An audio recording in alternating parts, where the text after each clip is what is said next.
emo. Segna muy organami. maeä. Anyway, thank you everyone for listening. Make sure to follow us on social media. We are Binging Barbie Podcast on Instagram and Tumblr, Binging Barbie on Twitter and Serialized, and Binging Barbie, a Barbie movie podcast on Letterboxd. And if you enjoyed this episode, make sure to leave a 5-star review. We will be back next week to talk about Christopher Nolan's first film, Following. Following, which is what I will be doing to you after this podcast. Thank you everyone for listening. Anyway, I gave the score 19 out of 25, which is a 76% or a 3.8 5-star rating. Yeah, I gave it 23 out of 25, which is a 92% or a 4.6, which is very high for our scores. I won't reveal where it falls in our rankings because, again, we're doing a rankings episode here. But yeah, just kind of interesting. Is this the ahead. first time we're like different in our opinions and scores here? Not the first time. We're different in our insomnia opinions as well. Okay, well, okay, sure. But yeah, this is kind of maybe the biggest gap between our scores here. And yeah, I think our thoughts on this film differ quite a bit, which, of course, since you've all listened to the episode now, you know what those thoughts are, so I don't have to mention them, our dear listeners here. Yeah. Confusing, isn't it? Indeed. So, last up here, we have the sound. And the soundtrack is pretty good. These recent soundtracks haven't been standing out to me as much. The ones done by David Julian, but I like them. They just don't stand out as much as specifically the Interstellar soundtrack, which is a high water mark that potentially is like maybe I'm expecting too much. I mean, it's Hans Zimmer. He's done a lot of really good work around this time as well. But yeah, soundtrack itself. There was an interesting thing that I noticed in that the soundtrack is chronological. Oh. Where if you were to watch this film chronologically, the soundtrack would probably most likely sound, it would be coherent when you go through the time. Because I'm listening to the soundtrack and I'll hear, and we go to a new scene in the backwards timeline, and it's like, wait a minute, why does this sound like it's in the middle of a song?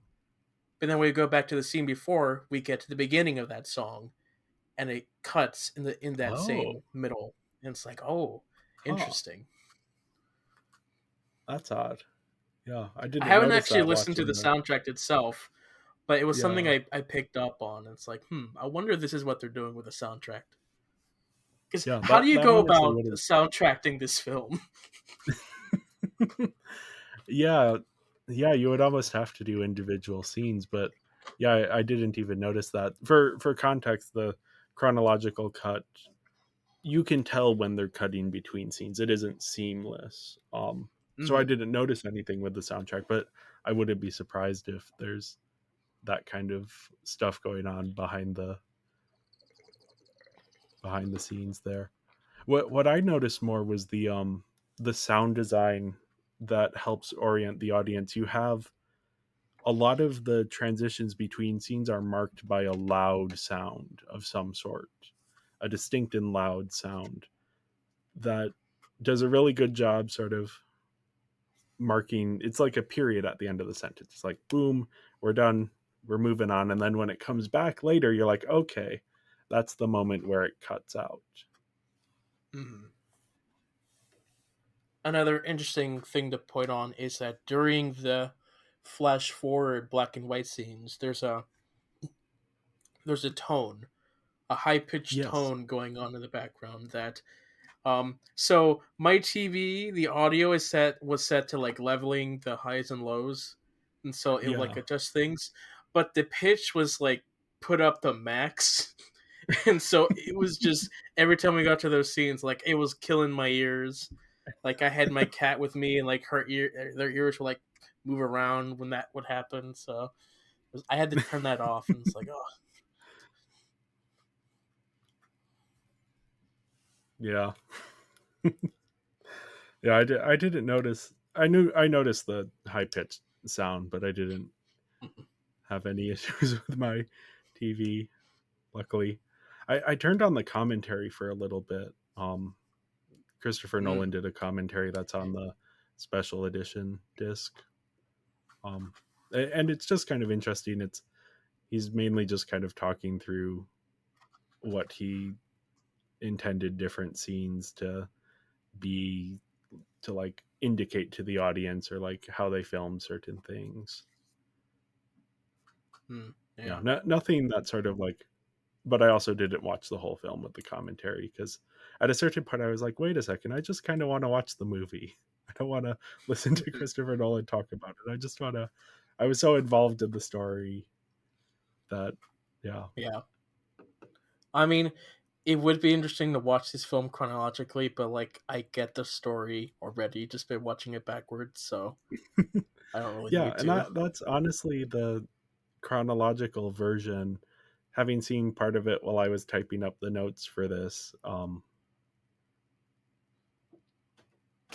it doesn't work, because it's like this film is so deeply structured to be told in the order that it's told, Mm-hmm. that you try and watch it in the chronological order, and it's like there's no emotional connection to the story. There's no investment in the characters, which made me And, appreciate the film better, yeah, because I it's mean, like I can you just imagine the ending of the chronological version? It's like, yeah, no, do they reverse the reverse the thing? Because the I opening is didn't get to that point. reversed. Okay, well, the I opening assume is the it's, reverse of the Polaroid yeah. going back to color, doing the whole Tenet thing of like, oh, the gun's in his hand, now the gun went off, type thing. But like, would they reverse that for the final I version? I don't don't know. think they did. I don't think they reversed it for the, just because the chronological cut, like, it doesn't seem like it was a thing they put a ton of effort into. It's not like an alternate cut like a director's cut would be. It's Hmm. more of like an Easter egg. I think it's mainly there as like a curiosity to kind of get, for people who are just kind of curious about it. It's not actually a coherent cut of the film. It's basically they just take the scenes, from fade out to fade in, or fade in to fade out, and just line them up chronologically. Hmm. There isn't any stitching together or anything. It's just very bare bones, because it is on the menu. You have to jump through so many hoops to get to it. Again, I needed a guide to get to the chronological cut, because the menu is not, a menu where you select play movie subtitles. No, you have to go through, it's like a psych evaluation, and you're choosing different multiple choice stuff, and yeah, it's kind of insane. Hmm. Back when DVDs would do that thing. Yeah. No, it's definitely the kind of thing of like, oh, this is really cool and I really enjoy it. Also, if I were to like grab Memento off the shelf and be like, oh, I want to watch Memento, then I opened it up and it's like, here's this psych eval that's just a bunch of words, and you have to try and figure out which word is the one that starts the movie, and you click it and you're like, yes, the movie's starting, and then it's like, no, now you have to answer multiple choice questions. You're like, yeah, you have to. I'm glad I have the regular DVD as well, in case I ever just want to just watch the movie rather than. Interesting. But I Wonder was how so that happy when went. I found the special edition. Hmm. Yeah, it's such a cool DVD release, and the kind that they don't do anymore, which is disappointing. Like Criterion releases will be more robust, but Of course. There's also so expensive. yeah, that's the problem. That's the problem. But anyway, I gave this sound a 4. Yeah, I gave the sound a 4 as well. I think brilliant sound design. The soundtrack wasn't particularly memorable, but not bad. Oh, I forgot to mention the end credit song. Do you know who sang it? Uh, Guy Fieri. Guy Fieri. Why would that be notable? It's someone we talked about not that long ago. Okay, who? David Bowie. David Bowie. Oh, I Yeah, think you told me this the other time around. Yeah, you mentioned yeah. this. I Sung forgot. by- Yes. Did I? I don't think, because I didn't know until Oh, rewatching it well, that it was Bowie. you didn't tell me, so now you did. So thank you. Maybe I have short-term memory loss that I did tell you. So yeah, it's Something in the Air by David Bowie, which I was listening to afterwards, and it's like a lot of the themes of the song connect back to the themes of the movie, which I found interesting. But yeah, maybe I did tell you, and I have short-term memory loss. We'll have to reverse the order of the episode then to make sure that viewers get the same experience, or listeners get the same experience as we have. Or listen to the podcast in chronological order. Yeah, maybe I'll release it as a special feature. You'll have to go through a whole bunch of menus to find it. Mm-hmm. Next up, we have the performances, which Guy Guy Pearce. Pearce here. He's a great actor who doesn't always get, like, his career hasn't been nearly as good as it should have been. But he was actually hired as sort of, this was an early breakout role for him. And he's given the impossible task of making Leonard believable. Hmm. He has to play every scene as if he is figuring out what's going on. And he somehow pulls it off in a way that you buy. And part of that is the structure of the film, but it's also his performance. Yeah, And he has to he's, try not to remember anything or recognize any people or things. yeah. And he's also really just charming to watch. Like, he has the charisma to keep you invested in his character, which again Mm-hmm. is really important Yes. because the odd structure of the film, you need a character to grab onto and to relate to in some way. And here you're relating to him directly because it's like, oh, as the audience, you're having this odd experience that then the character is also having a similar experience. Mm-hmm. Yeah. Then we have Joe Pantoliano as Teddy. Teddy. He's doing exactly what the film needs him to do. Yeah. Like, there's Yeah. just He's there. something about him that you don't quite trust. He's doing like that nice guy persona, and like you want to like him, Yeah. but his notes also say don't trust him, so you're curious why, because he's being nothing Yeah. but helpful for the most part. Yeah. Yeah, and it's kind of, yeah, the question of like, I don't know, it's just so fascinating. Mm-hmm. And yeah, he's a great actor. Another great actor here who doesn't have as many roles as maybe he should. But yeah, he's Yeah, just, the only again, he's other good at role I playing remember this. him is Matrix. Yes. Which, speaking of which, we have Carrie Ann Moss as Natalie, who she has so many good moments here, but especially that scene. Well, honestly, all of the scenes where she's revealing her manipulation, both the contrast between her walking in after supposedly having been beaten up by Dodd, and then the next scene revealing what actually happened. Mm-hmm. That's just like such as a performer to have to play both of those things and pull it off so well. It's just incredible. She's also, I've seen her a lot as these manipulative jerk type characters. Biggest one that comes to mind Okay. is from Jessica Jones, who Yeah. they're like really competent and can do really well at their job, but they're like almost terrible people. Yeah, yeah. And yeah, I'm most familiar with her in the Matrix movies. Of But course. yeah, again, another person who she should really be in more things. I'm kind of surprised that I don't think Nolan has worked with any of these actors again. Only the hotel guy. Yes, that is Mark Boone Jr. as Bert, who Mm-hmm. had a small role in Batman Begins. Moderately small role. Yeah, I mean, would you say the not wife one of as the main well? people, but yeah.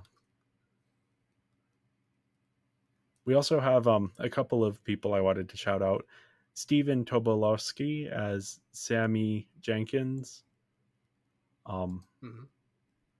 just kind of one of these actors who's just kind of in everything. Like you look at his IMDb and you scroll down and you have to click see more to get beyond his 2022 roles because he's doing voice work and TV work. He's just kind of popping up everywhere. He's been in And a then lot. yeah, and then I also wanted to shout out Harriet Sansom Harris, who plays Mrs. Jenkins, and she's an actor who I didn't recognize for a while, but then I've seen her pop up more and more recently. Mm-hmm. And she was in the Werewolf by Night Marvel TV special, which I absolutely loved, and she's Oh, great in it. Yeah, yeah. she gets to be sort of like big and campy, and she's the villain in that one, so she gets some good evil villain moments. But then she's also in Licorice Pizza, the Paul Thomas Anderson film, in one very very memorable scene. Licorice pizza, huh? Yes, Sounds delicious. nom nom. It's Nom named after nom. a real life store that because it's LP, so it was a record store. But Licorice Pizza because it kind of looks like a pizza made out of licorice. But the store doesn't actually show up in the film, so I don't know why that was the title. But very good film. It's a good airplane film. It's long and fun and distracts you from the fact that you are in a metal tube flying through the air and very, very uncomfortable. That's what taking a nap is for. Yeah, except I have long legs. So in the Yeah, airplane well, I close your eyes, listen to music. Next thing you know, you're landing. yeah, I wish it were that easy for me. I don't know. Anyway, It's I been a give really long the time since characters I've yeah. flown, so Yeah, I gave the characters or performances a 4.5 out of 5. I gave it a 4. So next up we have the visuals, Visuals. which yeah, we have cinematography once again by Wally Pfister. Really great. Lots of great shots here. There's such a like Nolan vibe to the visuals. Yeah. I don't quite know how to quantify it, but the way he shoots, especially like vehicles and locations, like exteriors. This one, would you say that this one's a little bit more closer towards an industrial look? Yeah, it's not very natural. I'm Mm-hmm. not even sure that we have many scenes of nature. It is though more sort of maybe more on the urban side than the industrial side. Sort of a piece with his with like the Dark Knight Rises. Just in terms of visuals, obviously the story is quite different, though it has certain similarities, which of course we talked about before. I think a big part of why this film has kind of stuck around is that it has so many interesting visual ideas. Like we have these iconic things, the Polaroids that he takes, and then the tattoos especially. Like that's the one. Phineas and Ferb did a Memento episode, and that's the connection. Well, besides it being told in reverse, Perry the Platypus has a write something in Sharpie in a mirror, so it's backwards, and then he reveals it later. There's some sort of short-term memory loss plotline in that one. It's a fun episode. You should check it out if you haven't. I think it's called Remains of the Platypus. Taking sort of the... Oh, go ahead. Yeah, I mean, probably whenever I ever do my Phineas and Ferb watch through in like 5 years or something. Maybe we should do it for the podcast. I would do that for the I podcast. don't know. I don't know about that one. Let's just stick with what we have so far. Yeah. Get excited, folks. Get excited.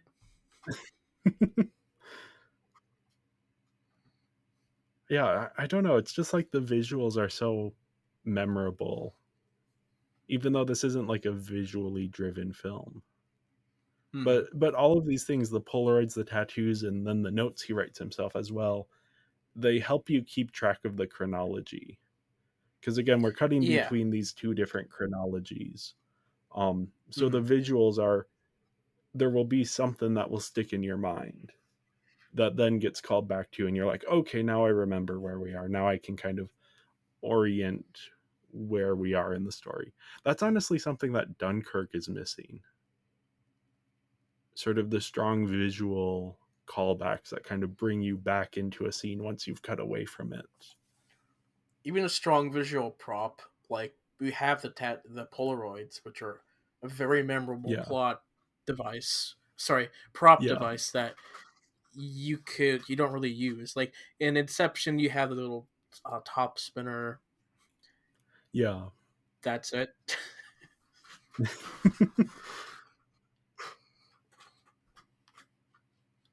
Yeah, I think this is kind of something that goes in multiple categories, so I think I'm not going to put it fully in the visuals, but the editing here is, I think, just so phenomenal. Yeah. Not just the idea to have it in reverse, but the way it is implemented is you have so a good. story going forward and having your story going backwards.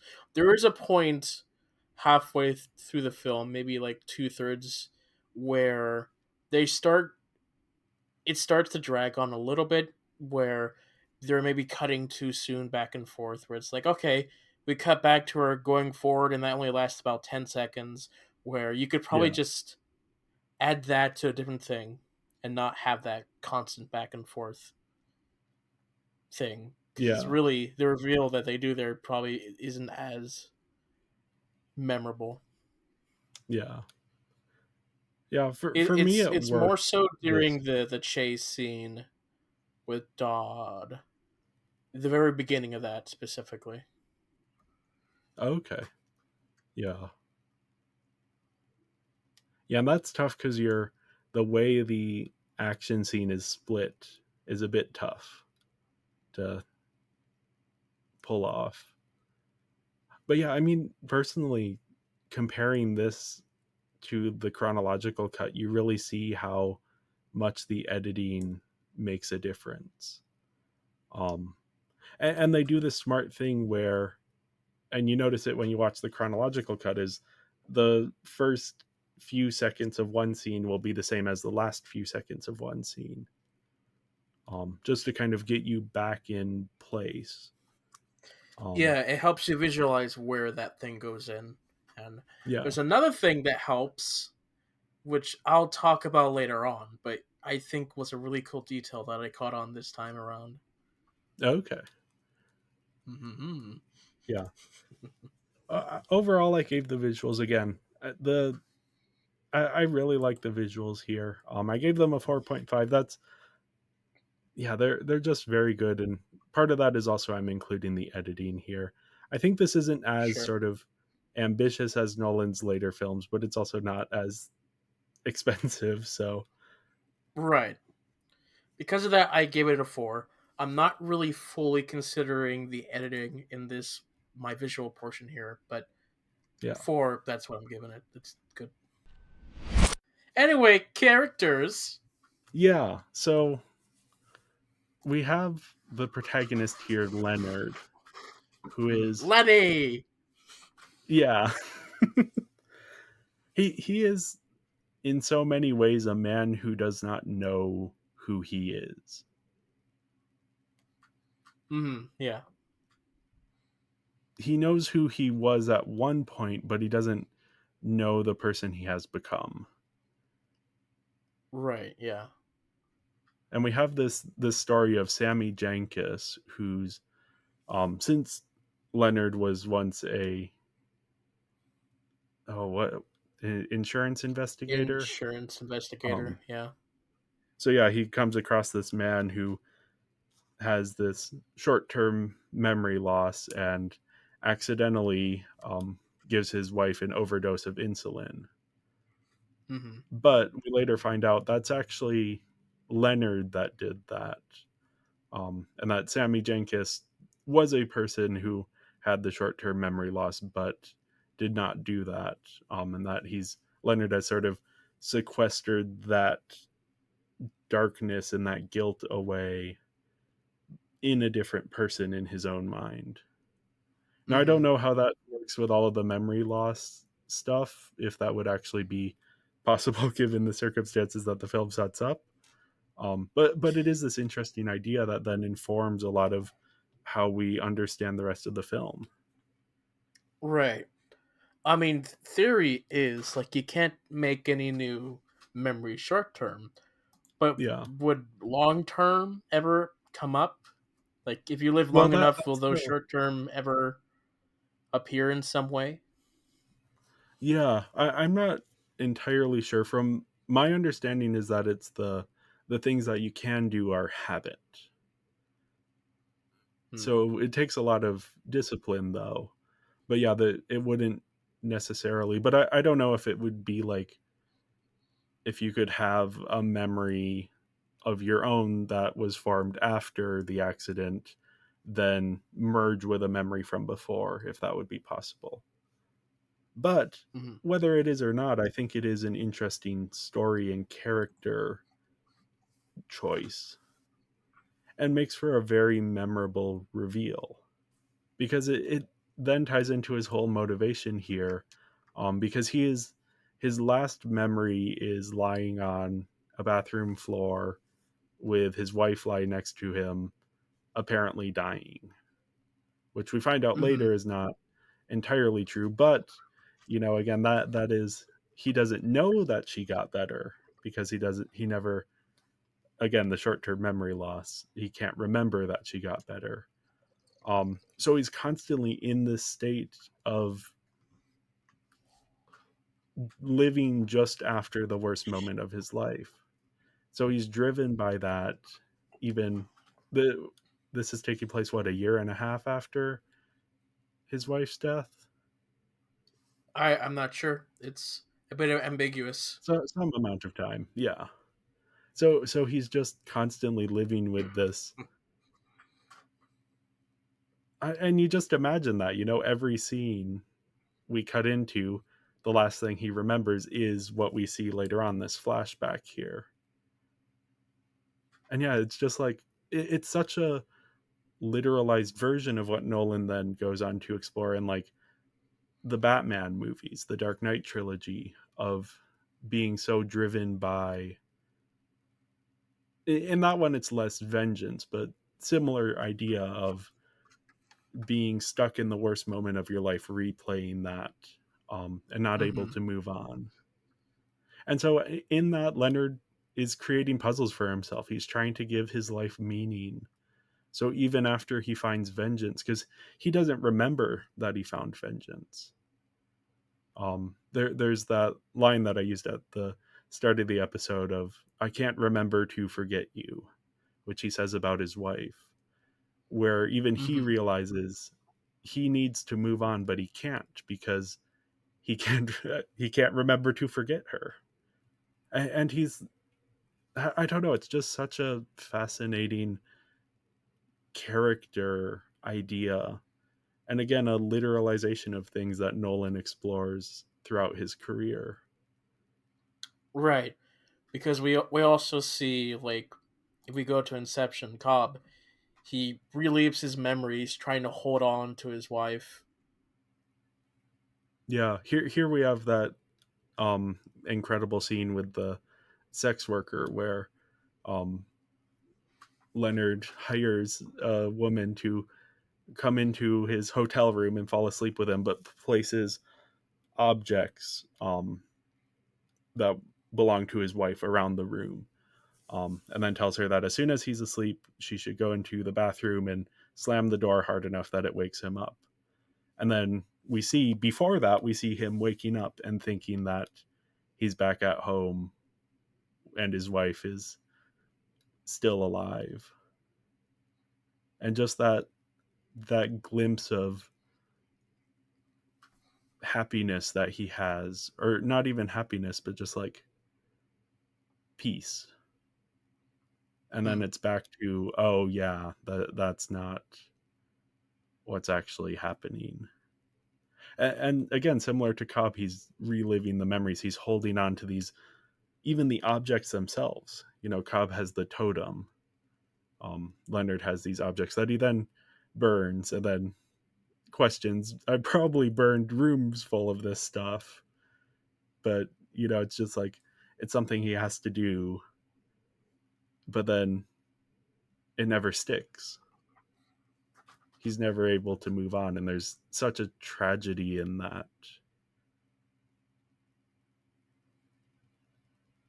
Yeah, I don't know. It's just like such a fascinating idea, and I can see why both of the Nolans were so eager to build a story around this. Yeah, it is an interesting idea. Yeah, I don't know. I especially with the structure, you do really feel for Leonard, Hmm. and then you know you learn more things about him, but you're still kind of rooting for him. Yeah, Like you still want him to get, but not get it's better, but have a better life. But it's yeah. impossible. But can he? Yeah, because the Yeah. film uh begins with him killing Teddy. But, like, what happens after that? Does he stop, or does he Yeah. Well, put in his Polaroid that that's him? yeah. I mean, and that's, we already know that that didn't work because that's what Teddy did for him Well, he didn't write a note when on they that found. Polaroid. Oh, okay. I missed that detail.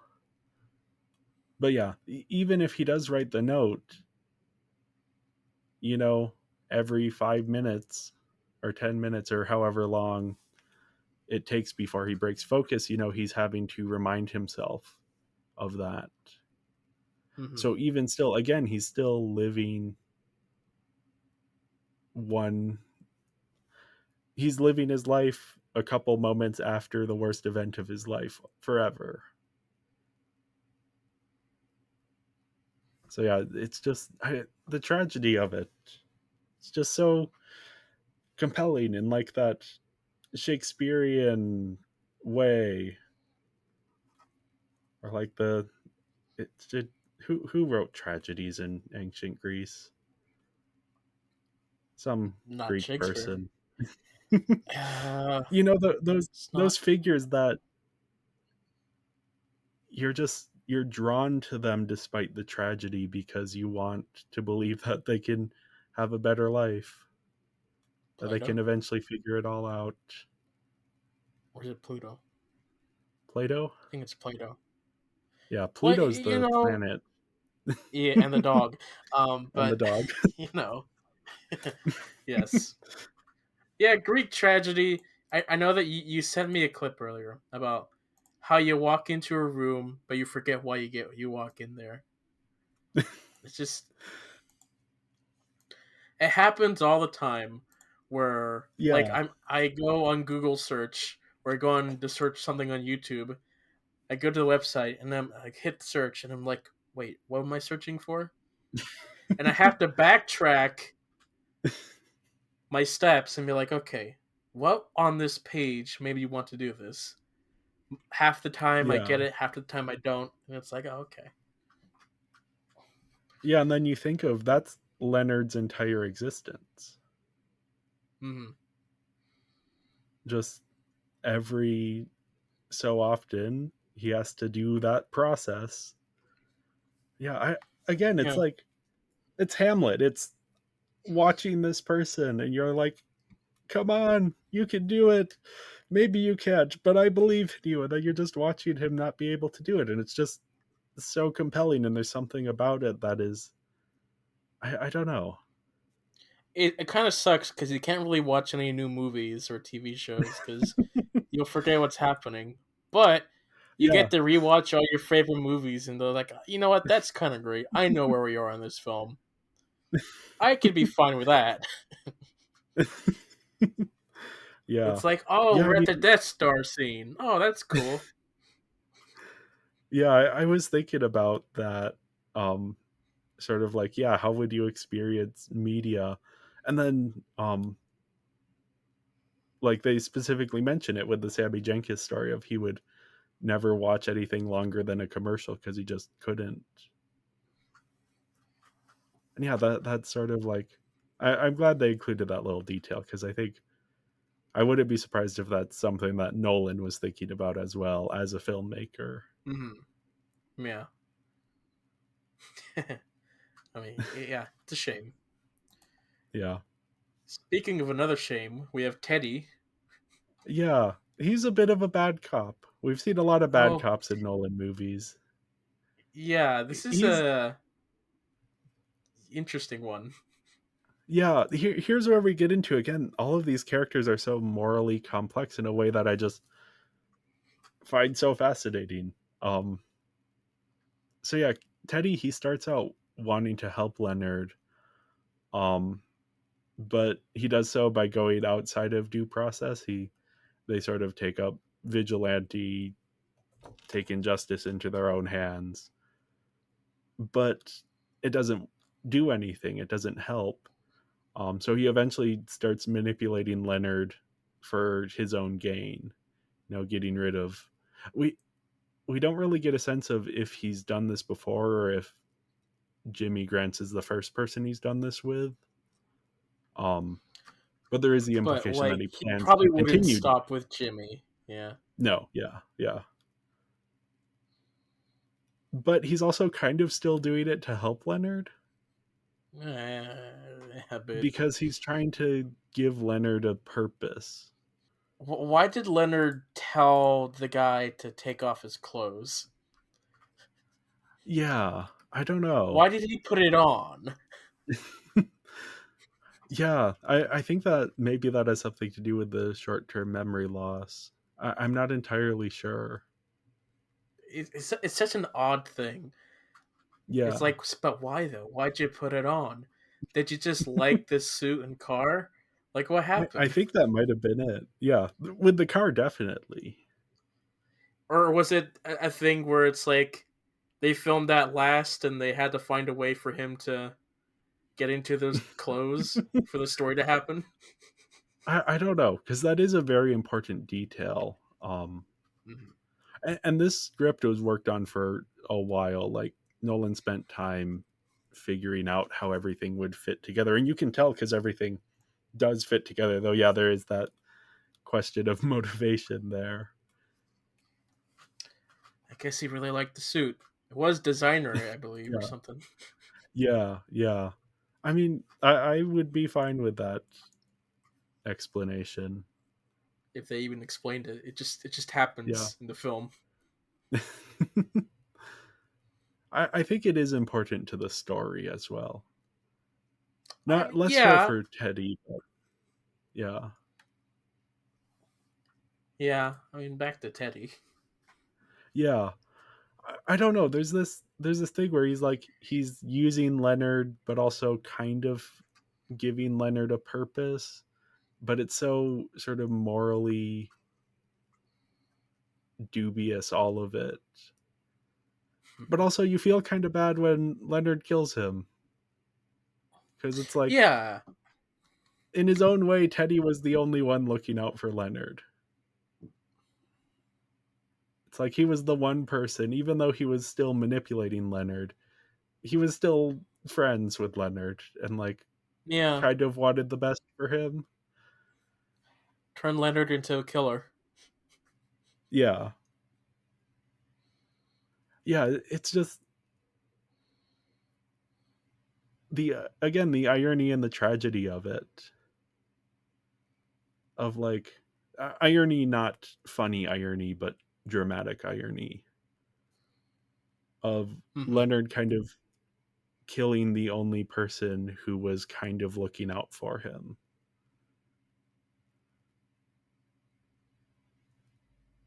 I don't know. There's just, again, there's so much.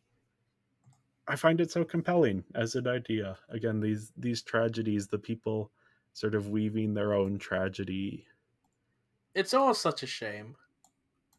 Yeah, but in a way that, again, I find compelling. It's Hamlet, it's Macbeth, it's not quite Macbeth, because Macbeth he's the bad guy who sows the seeds for his own destruction. Here it's more Hamlet of, oh, this poor guy, he keeps making all the wrong decisions. Hmm. But yeah, and the other irony is that he ends up aligning himself more with Natalie, who here is a bit of a femme fatale, our other connection to the noir genre here. Sure, in a sense. Yeah, I think she's more interesting than the average femme fatale. She has more going on here, Hmm. but Yeah, she is manipulating Leonard for her own gain. I And mean, there's that, again, that is it memorable so scene bad? of, I mean, I if you mean, look yeah, at the story there's the question chronologically of for her, yeah, yeah, we should address that, where it's absolutely horrible how she manipulates Leonard and the things she says to him in that one scene. sure, But yes. when we look at it chronologically from her perspective, and I noticed that while watching the chronological cut of, so what happens from her perspective in this film is this guy shows up at a bar in her boyfriend's car wearing her boyfriend's suit and has short-term memory loss, so he doesn't know what's going on, she doesn't know what's going on, so she's like, okay, fine, I'll take you back to my place until we can figure this out.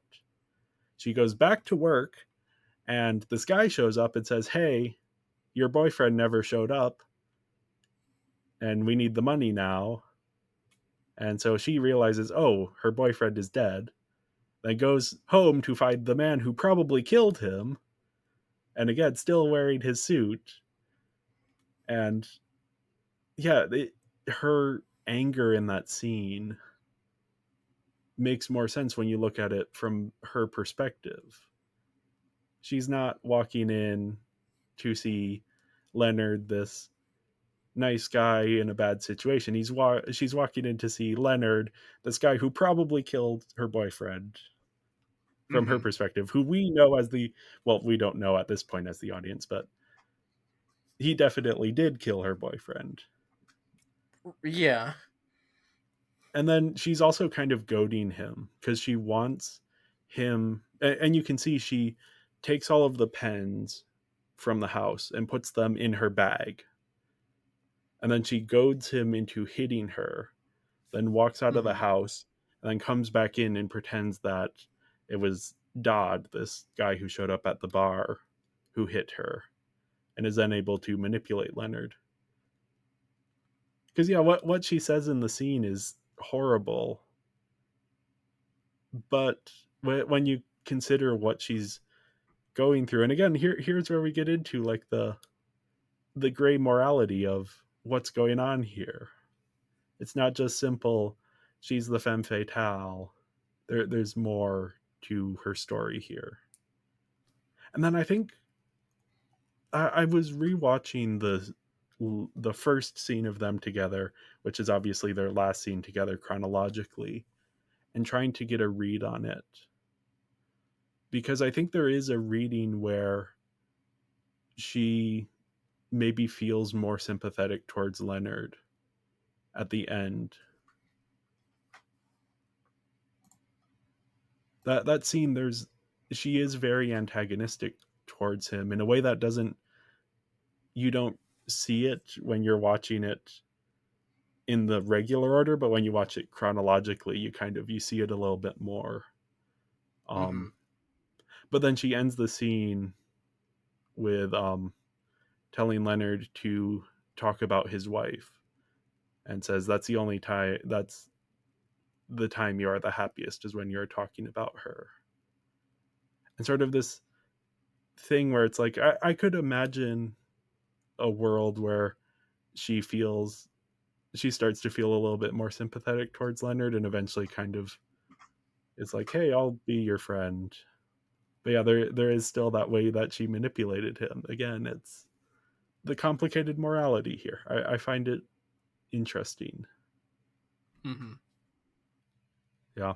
The other characters, I think the film very smartly focuses in on these three characters. But we do have, we have Sammy Jenkins and Sammy Jenkins's wife, who is not real, but is sort of a representation of Leonard's own wife. Mm-hmm. That's again, we're getting into the classic Nolan dead wife Dead motivation. wife. Do we have an Oppenheimer figure in this film? So not in terms of like, not directly.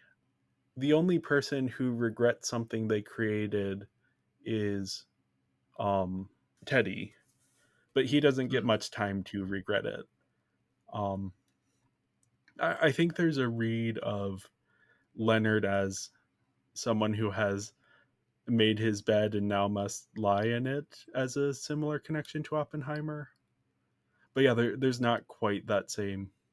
I guess kind of with the Sammy Jenkins thing though, where he makes this call, because there's this question of, did Sammy Jenkins lose his memory in an accident, or is it psychological? Um, because his insurance doesn't cover mental health. So if it's Mm. psychological, then the company doesn't have to pay. But if it's psychological, that also means that there's the potential that he could eventually get better, which Leonard then tells that to um, the wife, which again, it's tough to figure out how that fits in with the different memories. But regardless, that's kind of, he tells her that, and then she tries more and more extreme things to try and shake Jenkins out of it, and then ends up dying of an overdose of insulin. So I could see that kind of being the Oppenheimer moment, sort of this decision that he then lives to regret. But it's not quite as strong of a connection as some of the connections we've seen. Mm-hmm. Yeah, we have the hotel manager, who I think plays an important role in terms of introducing us to the idea of how um, Leonard can be manipulated. He's renting him 2 rooms, which Right. isn't a big thing, but it is sort of. I think that's kind of the first time we get into the idea of like people using his condition against him, or for Mm. their own gain, more specifically. Because, like, yeah, that I don't think Natalie intends to hurt Leonard as much as she intends to get him to do what she wants him to do. There is something between Teddy and the hotel guy that doesn't get explored, but just this small subtext whenever they're in the room together. Okay. Like the The guy refers to a boss, but Teddy tells him to go to the hotel again without telling him that he's already oh checked in there. So is oh he the boss of the motel hmm. That's a good question. I didn't catch that. It might just be or something? yeah yeah. There might be Because like something this there. whole the whole thing with Dodd, this could just be a personal vendetta for Teddy. This could be like something that he's more of around this area and wants to get rid of that element Oh, you because mean it's a Jimmy? problem for him. No, I mean Because Teddy. Dodd is the one that Natalie's trying to get rid of. Like yeah, Jimmy. Get rid of Jimmy. Yeah, Like there's maybe something there. I don't know. That's just yeah, something I picked up on when watching this. Just like there's something. There's something there maybe. maybe. Yeah, that connection of the hotel there makes me wonder. Though I think the one thing that would kind of make me pause for that is like there are so many other ways that Teddy could get Leonard's money. So it seems kind of like a complicated strategy, but who knows? I may have to rewatch it with that theory in mind. But anyway, I gave the characters a 3.5. There's not a whole lot of them. They're they're fine for the story. I don't really connect to them a whole lot, but they're good. I gave the characters a 5 out of 5. I find them compelling in all of the ways we just talked about. Hmm. Just again, the tragedy of it all and the motivations and all of these different things, and there's depth to it that you don't get on the first time around, that I wasn't even necessarily getting until this time around. Um, Mm-hmm. so yeah, I found it so compelling, all of these characters. Okay, so, Leonard is a former insurance investigator with an anterograde amnesia. He's looking for revenge after the death of his wife. So, to help him, he keeps extensive notes, uses Polaroids, and gets tattoos of important information. All he knows is that the man he's looking for is white and has the name John G. So, an undercover cop, John Teddy Gamble, initially tries to help Leonard find his revenge. They are successful, but due to Leonard's memory loss, it doesn't actually help him. So, Teddy starts manipulating Leonard and gets him to kill a drug leader named Jimmy Grant. Leonard realizes what is happening and decides to make Teddy his next target of revenge. Leonard goes to a bar where he meets Natalie, Jimmy's girlfriend. Natalie realizes that she can use Leonard to get rid of Dodd, a man who was after money that Jimmy owed him. So Leonard scares Dodd into leaving town, and so then he follows the clues he left himself, and he brings Teddy to an abandoned building and kills him. And that's how the film starts/ends.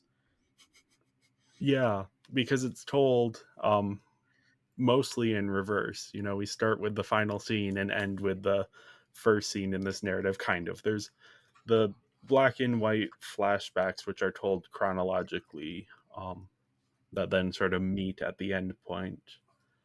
There's a famous video of Christopher Nolan explaining the timeline, and he draws a big semicircle on the whiteboard and then lines between them, um, to sort of indicate that we're seeing these two stories that are flowing in opposite directions, one going forward and one going backward, and then they meet in the middle, but cutting between the two of them. So yeah, a lot of this, information is revealed at the beginning of the story, but because we're going backwards, it's the end. So a lot of the twists are sort of integrated that way. Mm-hmm. Yeah. And yeah, I mean, this is. I know a bit of what you thought of this. I read your letterbox review, and I think we're gonna disagree a little bit here on certain things. But one thing I think we can agree on is that this is a brilliantly structured film. Oh, definitely. Yeah. It's the one standout of this film, having the story being told backwards. And it's the best way to tell the story that's done in this film, where you have reveals happen in a way that's like, oh, that's a plot twist, where if you were to watch it, normally it wouldn't really come out that way. Yeah. Now, I had mentioned before that I was planning on watching this chronologically, but I will admit that when I sat down and I had the special edition DVD, which I have right here, that's kind of neat. The infamous one where the menus are impossible to navigate without a walkthrough guide. Um, but yeah, I sat down with it to watch the movie and was like, wait a second, I don't want to watch the chronological one. I haven't seen the regular version in a while, so I just watched that one and then went back and watched the chronological cut while I was writing up my notes. Um, but yeah, it really gets you in the head of the protagonist to have you never, especially on the first time around, you never know what's coming next, but it's actually coming before. So you start a scene in the middle of the scene, but you don't know what's happened to get you to that part of the scene. I think Yeah. the memorable one is the chase scene where you fade in, and Leonard is running and like, what am I doing? Is he holding a gun? I don't quite remember, but he's running I like, what don't am I think so. doing? There's another guy running with him. He's like, oh, am I chasing him? Runs towards him. No, he's chasing me. Has to figure out in real time what he's doing. Hmm.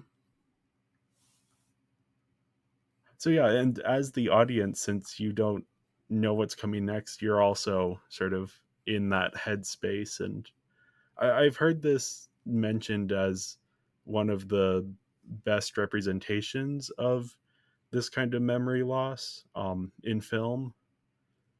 Usually, you don't tend to see like the short term memory loss in movies, I think, because it's very difficult to portray cinematically. Usually, it's more like the amnesia of like, well, Right. I I guess mean, it's all amnesia, but the kind where a character forgets like who they are.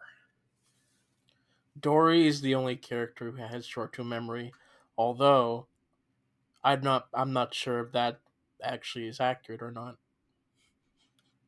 Yeah, because for her it's like certain things and certain other things, and I know people who have like dementia or Alzheimer's, and there is like it doesn't manifest in the same way for every person, and it can get better or worse over time. um my great grandfather's wife had dementia, and so I saw her sort of over the years. She it started as she was forgetting a little bit, but she'd remember most of it, and then eventually she would forget who you were in the middle of the conversation you were having with her. Hmm. um but yeah, the sort of an interesting thing to then have this film where you're getting into that sort of mindset of who are these people, what's going on here. I think a similar film that came out more recently is The Father, the Anthony Hopkins movie. Um, that one, though, is more non chronological in the sense that it's cutting between different timelines. This one has the sort of simpler structure of you're moving backwards through the story. Yeah. And it is sort of, the story when you break it down, our plot summary wasn't very long. Um, but that's just because there's not a whole lot of big things going on. It's a pretty tightly constructed noir story. Yeah. It's simplified enough where you can tell the story backwards and not totally confuse the audience too Yeah, much. The audience will still be a little bit confused with what we have here, getting used to the story being told backwards, but because it's simple enough, they can get most of it. yeah. Now here's where I think I disagree with you, because I think the story they're telling, even in its simplicity, is actually very fascinating. Um, something about it is just, I mean, it's usually using a lot of noir tropes, but I think both because of the structure and because of the characters, it ends up being very interesting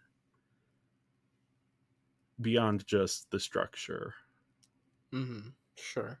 Now, I did watch part of this in the chronological order, and it, it it's tough to talk about because it doesn't work because the film is again constructed so well to work backwards that Mm-hmm. yeah, the twists come at the very beginning, so it's just like you aren't able to like relate as much to Leonard. You aren't tracking what he knows, but it does illuminate the other characters, what their sort of experiences are.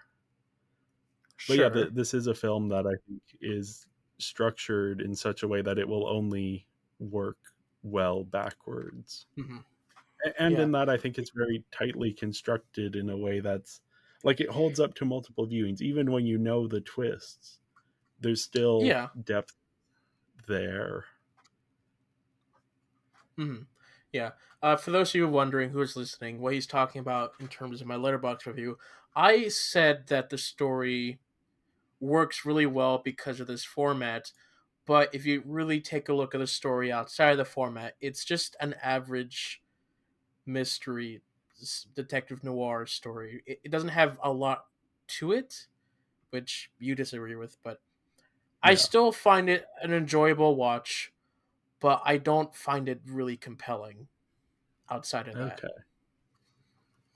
Yeah. I was surprised revisiting this how much I was engaged with it and the characters in Mm-hmm. the story. Because I was very much expecting to have the same experience you had walking into this of, oh, it's more interesting for its structure than its story. But I actually found the story to be very engaging, both because of the structure and without that structure. I Mm-hmm. think it is. I don't think it's just structure. I think there is substance to the film beyond the structure. And a lot of that comes from the theme. So we've been tracking through all of these Nolan films this idea of this theme of like lies versus truth. Mm-hmm. And Nolan seems very interested in this. And on our Insomnia episode, we kind of came to the conclusion that he's not saying anything specific about this theme, but more just kind of exploring different iterations of it. So here we have a lot of lies being thrown around. We have a character who is unable to tell certain lies that other characters find easy to, or a character who is unable to discern truth the way other characters are easily able to, because Mm-hmm. he has this short-term memory loss, so he can't remember things beyond a certain point. Um, and yeah, here they do. Apparently, that's another thing where it's relatively um, accurate. Is it's not like a time-based thing, but instead a focus-based thing. So when he's focusing on one thing, then he can remember. But then as soon as he starts focusing on another thing, then he loses the focus and then the memory kind of goes away, which is why a lot of the scene transitions are loud noises, where he'll look up from something and that sort of break in focus then is the where the memory sort of gets lost. Hmm. But yeah, we're seeing these sort of lies play out in this very plain fashion. Um, because we're experiencing things backwards, we see the lie and then we see the truth come later. And it's about sort of the lies people use to manipulate each other, but also the lies that people use to manipulate themselves. We have this idea of Leonard as a character, which we'll dive into him a bit more in our character section, but he's, because of his short-term memory loss, he has become someone different than who he was, but he doesn't realize it. Mm-hmm. There's this idea that he's basically become like a hitman for anyone with the name John G. Or even James G, depending. Or, yep. And I mean, the implication is if he were able to go on further, then, more and more people would be added to his potential list. But he's sort of not, because of the memory loss, it's kind of a literalization of this idea of intentionally forgetting things that you would rather not remember in order to sort of build the life that you think you need. So for him, Mm-hmm. he's constantly in the cycle of revenge. But I do think that applies to more than just his character. I think it's an interesting thing to think about here, and a theme that Nolan kind of revisits every once in a while. And then, yeah, we have a lot of gray morality here, because every one of the three main characters has sort of darkness inside them, and they all manipulate Leonard, including Leonard himself. But they all have reasoning behind what they do, which Right. obviously we'll get Yeah. into more when we talk about the characters. But again, we have this sort of, especially these earlier Nolan films, like the lines between good and bad aren't always easy to draw. I think that's especially an Insomnia connection there.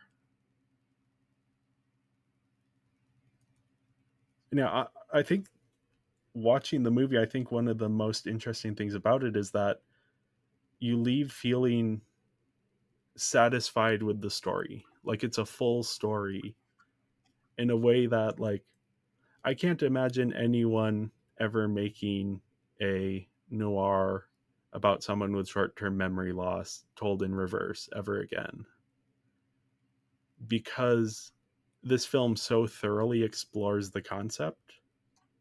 Like, you think of, like, back on our Barbie movies when we saw a Barbie Starlight Adventure, and it's like, oh, there are so many more things they could do with a Barbie space adventure. Right. Yeah. Whereas here, I think Memento just kind of has everything you could achieve with this and still have it be a coherent film. Yeah. I mean, Nolan tries again with Tenet. If you watch the opening of the film with the thing going backwards, it's like, oh, that's probably his inspiration for doing Tenet, having things go in reverse, more Yeah. literally than just telling a story backwards. But Yeah. still, Yeah, and Tenet has more just kind of weird chronology. Here it's the going backwards. And there are other films that have done the going backwards thing. But I don't think there's ever been another sort of noir or detective type story with that structure. Just hmm because I think it would feel like a retread of everything Memento did.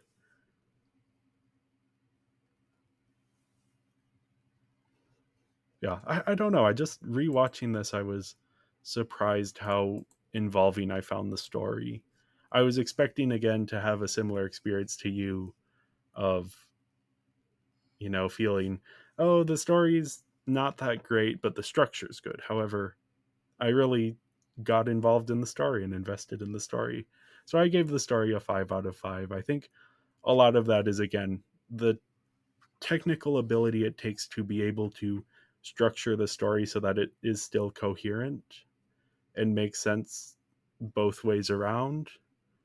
That's just impressive. But then the story itself, I felt invested in it. right. I give it a 3.5. I believe that the structure is really good and the story is pretty basic, but whatever. Yeah, yeah. Agree to disagree on that. Or It doesn't perhaps I really will matter. convince you. Don't try. It doesn't matter. So yeah, this premiered September 1st, 2000 at the Venice International Film Festival, which I think just wrapped up as we're recording this. This Hmm. year's Venice, not the 2000 Venice Film Festival. Yeah, and it was released in the US on March 16, 2001, so almost a full year later, which we will talk about in a second here.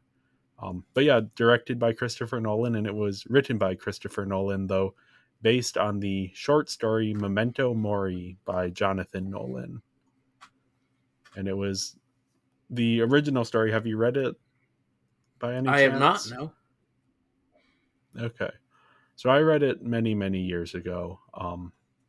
And it's about a man with anterograde amnesia, so short term memory loss, who's escaping from a mental facility to seek revenge for the murder of his wife.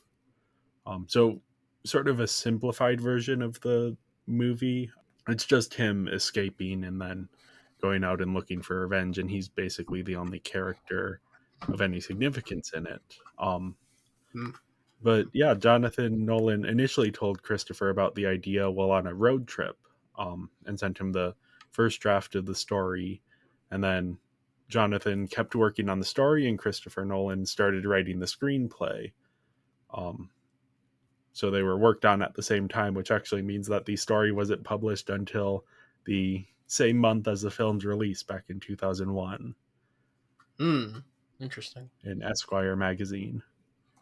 So kind of even though, and it's actually Memento is considered an original screenplay, even though it's technically based on something, since they were worked on at the same time, they're kind of considered simultaneous.